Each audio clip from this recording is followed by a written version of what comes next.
तो hello friends, मैं आपके लिए मार्शल एम्परर इनकार्नेशन के एपिसोड फर्स्ट को लेकर के आ चुका हूं। तो बिना किसी देरी के वीडियो को स्टार्ट करते हैं। वीडियो की स्टार्टिंग हमें दिखाया जाता है जो एक चौक होता है वो उड़ते हुए आ रहा होता है। तभी हमें दिखाया जाता है जो हमारा मेन कैरेक्टर होता है वो उसे पकड़ लेता है और वो सोच रहा होता है मेरी मेमोरी के हिसाब से जो स्काई कैलेंडर है वो 1033 चल रहा है और मुझे मरे हुए 15 साल हो चुके हैं टेंजिन माउंटेन पर। तभी हमारा मेन कैरेक्टर बाहर की तरफ देखता है तो उसे एक स्टैचू दिखाई देता है जिसे देखकर वो कहता है क्या ये मेरा स्टैचू है। तभी वो खड़ा होता है और एक क्लास के अंदर होता है। तभी वो अपनी बॉडी देखता है और सोचता है मैं तो रिबॉर्न हो चुका हूँ। तभी एक टीचर जो होती है वो उससे कहती है कि चलो अब मेरे सवालों का जवाब दो, कितने तरीके से हम एक ऑर्डिनरी वेपन को रिफाइन कर सकते हैं। तभी हमें थोड़ी इन्फॉर्मेशन दी जाती है जो ये जगह होती है वो टेंशु नेशन की गू जियालियन एकेडमी होती है। तभी लियुआन की नजर उस टीचर पर जाती है और वो सोचता है कि ये लड़की की बॉडी काफी अच्छी है और इसके लंबे बाल और ये दिखने में भी काफी खूबसूरत है। अगर इसे एक बेटल आर्मर पहना दिया जाए तो ये रेड लोटस एम्प्रेस की तरह लगेगी। तभी वो सोचता है कि अब इस बात का कोई फायदा नहीं क्योंकि ये जो लड़की है वो सिर्फ अपने मार्शल आर्ट के 4th क्वाड्रेंट राम पर ही है। तभी वो उसके तरफ घूर कर देखने लगता है। तभी वो टीचर को कुछ फील होता है और वो सोचती है ये कैसे हो सकता है, मैं अपने मार्शल आर्ट के क्वाड्रेंट राम के 4th स्टेज की एक मार्शल आर्टिस्ट हूँ और एक मामूली से लड़के से घूरने से आखिर में डिस्ट्रैक्ट कैसे हो सकती हूँ। तभी वो टीचर उससे चिल्लाकर पूछने लगती है चलो मुझे बताओ एक ऑर्डिनरी मिस्टीरियस वेपन को रिफाइन करने के आखिर कितने तरीके होते हैं। तो टीचर सोचती है शायद ये लड़का बड़े पुराने इंसिडेंट की वजह से स्टक हो चुका है, मुझे इसे थोड़ा डिस्ट्रैक्ट करना होगा। ली एन सोचता है आखिर ये कैसे बचकाना क्वेश्चन पूछ रही है। टियानो कॉन्टिनेंट के एक 9 टायर एम्परर ग्रेड एल्केमिस्ट से ली युआन आंसर देते हुए कहता है कि एक ऑर्डिनरी मिस्ट्रेस वेपन को रिफाइन करने के टोटल 48 मेथड्स होते हैं। उसका ये आंसर सुनकर टीचर शॉक हो जाती है। तभी वहां पर बैठे सारे बच्चे उसके ऊपर हंसने लगते हैं और उसे कहने लगते हैं शायद इसका मेरिडियन ब्लॉक होने की वजह से ये पागल हो चुका है। एक बच्चा कहने लगता है कि ये तो ली फैमिली का कचरा है। तभी एक लड़का उससे कहने लगता है ओए कतरे, क्या तुमने अपनी बुक नहीं पढ़ी कभी?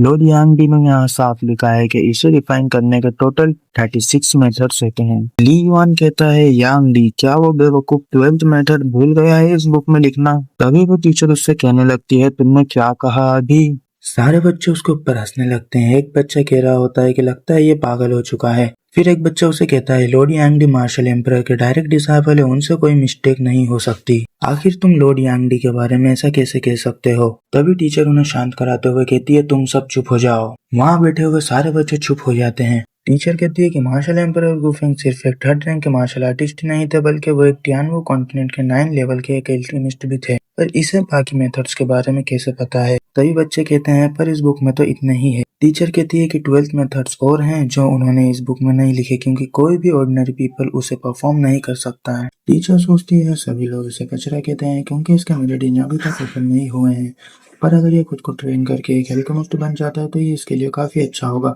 क्योंकि एक एल्केमिस्ट की वैल्यू भी काफी ज्यादा होती है।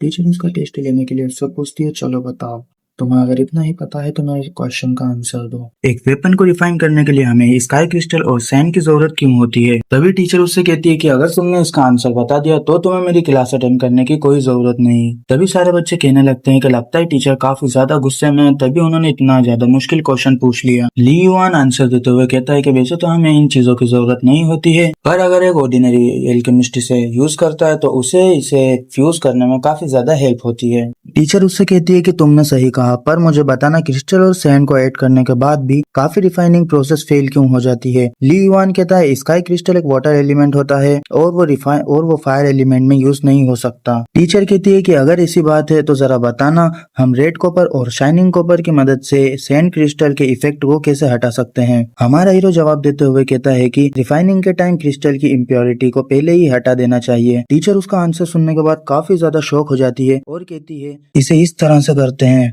तभी मैं बार बार इसे रिफाइन करने में फेल हो रही थी। तभी टीचर वहाँ पर सोच रही होती है इसने इसका आंसर इतने सिंपल तरीके से दे दिया और इसकी आंखों में कोई भी डाउट नहीं है। हम देखते हैं टीचर वहाँ से भागते हुए कहीं जा रही होती है और लियोन से कहती है तुम मुझे क्लास खत्म होने के बाद मिलना और तुम सभी बच्चे आज खुद से पढ़ो। वहाँ सारे बच्चे सोच रहे होते हैं क्या टीचर ने अभी ली युआन से एडवाइस ली? ली युआन नीचे उतरता है और वो कहता है चलो अब मुझे इस क्लास अटेंड करने की कोई जरूरत नहीं और वो वहाँ से चला जाता है। तभी एक बच्चा वहाँ उनसे कहता है कि आखिर ब्रदर ली युआन को क्या हुआ, वो अचानक से इतना समझदार कैसे होगा? तभी वहाँ बैठा एक लड़का कहने लगता है कि तुम किस बारे में बात कर रहे हो, तुम्हें क्या लगता है क्या वो कचरा ली युआन एल्केमी जीनियस है? एक एल्केमिस्ट बनने के लिए एक मार्शल आर्टिस्ट से भी ज्यादा टैलेंट की जरूरत होती है। वो कचरा जिसने अभी तक अपने मेरिडियन भी ओपन नहीं किए हैं, वो एक एल्केमिस्ट कैसे बन सकता है? तभी उसके चमचे कहने लगते हैं कि हाँ बॉस, आप ठीक कह रहे हैं, वो एक ली फैमिली का कचरा है। हम देखते हैं ली युआन एकेडमी के बाहर आ गया होता है और वो घूमते हुए कह रहा होता है तो ये है टियानवो नेशन की कैपिटल सिटी। ली युआन कह रहा होता है कि यांगडी, क्या वो बेवकूफ अब एक एल्केमिस्ट मास्टर बन चुका है? तभी वो अपने स्टेचू की तरफ देखता है और कहता है कि ये स्टेचू जरूर यांगडी ने बनाया होगा मुझे रिस्पेक्ट देने के लिए। ली युआन कहता है 15 साल हो चुके हैं मुझे मरे हुए और अब मैं ली युआन की बॉडी में रिबॉर्न हुआ हूँ। ली युआन कहता है कि वैसे मुझे अपने स्टेचू की तरफ देखकर काफी अच्छा लगा। सीन शिफ्ट होता है और हमें कैपिटल सिटी के एल्केमिस्ट टावर को दिखाया जाता है, जहाँ पर आकर ली युआन कहता है ये बॉडी काफी ज्यादा कमजोर है, सच में इसका जो ऑनर होगा वो कचरा ही होगा जिसने अभी तक इसके मेरिडियन भी अनलॉक नहीं किए हैं। वो कहता है कि पर कोई बात नहीं, क्योंकि जब मैं जिंदा था मैं पूरे वर्ल्ड में टॉप 3 पर आता था मार्शल आर्टिस्ट में, अब बस मुझे इसे स्ट्रॉन्ग बनाने के कुछ तरीके ढूंढना होंगे। ली युआन कहता है कि मुझे सिर्फ कुछ ही सालों का वक्त चाहिए अपनी बॉडी को और अपनी स्ट्रेंथ को रिकवर करने में। वो कहता है कि मैं अपनी पुरानी लाइफ की नॉलेज की मदद से इस बार और हायर लेवल तक जाऊंगा, मैं इस वर्ल्ड के एकदम टॉप पर जाऊंगा। तो इसी के साथ यहाँ पर ये एपिसोड भी खत्म होता है और अगर आपको इस सीरीज के और एपिसोड देखना है तो जल्दी से जल्दी चैनल को सब्सक्राइब कर दो, वीडियो को लाइक कर दो और नेक्स्ट पार्ट के लिए कमेंट जरूर करना।